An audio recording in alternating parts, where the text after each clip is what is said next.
वटवृक्षाच्या झाडाची लागवड करून झाडाप्रमाणेच 7 जन्म मिळण्यासाठी दोरे न बांधता झाडाची देवाणघेवाण करून निसर्गाचा समतोल राखावा, असे सेवानिवृत्त वनक्षेत्रपाल जगन्नाथ डोईफोडे यांनी प्राईम मीडिया 24 शी खास बातचीत दरम्यान सांगितले।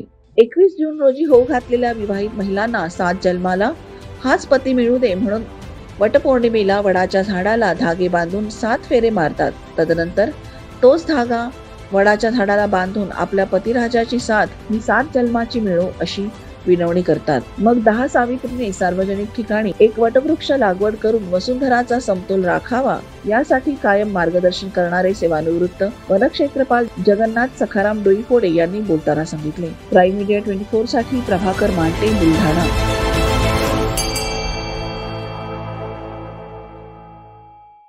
मी जगन्नाथ सखाराम डोईफोडे, सेवानिवृत्त वनक्षेत्रपाल, सामाजिक वनीकरण, महाराष्ट्र शासन। आपण या ठिकाणी आज पंचायत समिती देऊळगराजा परिसरात वडाच्या झाडाखाली उभे आहोत।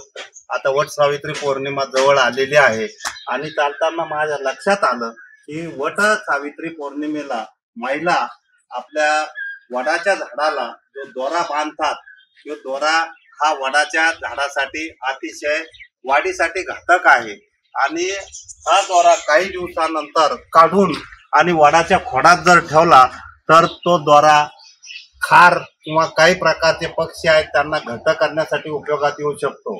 दरवर्षी आपण पाहत असतो वट सावित्री पौर्णिमेला सौभाग्यवती महिला वडाची झाडाची पूजा करतात आणि काही महिला वडाच्या झाडाची फांदी तोडून त्या फांदीची पूजा करताना दिसत आहेत। तर वडाच्या झाडाची फांदी न तोडता वडाच्या झाडाचं रोपटं एकमेकांना सप्रेम भेट देऊन किंवा वडाचं झाडाचं रोपटं लागवड करून त्याची पूजा करावी। यावर्षी आता 21 तारखेला वट सावित्री पौर्णिमा आहे। वट सावित्री पौर्णिमेच्या दिवशी मी असं आवाहन करतो की सर्व सावित्री महिलांनी या वडाच्या झाडाचं रोपाचं लागवड करून आणि त्याची पूजा करावी।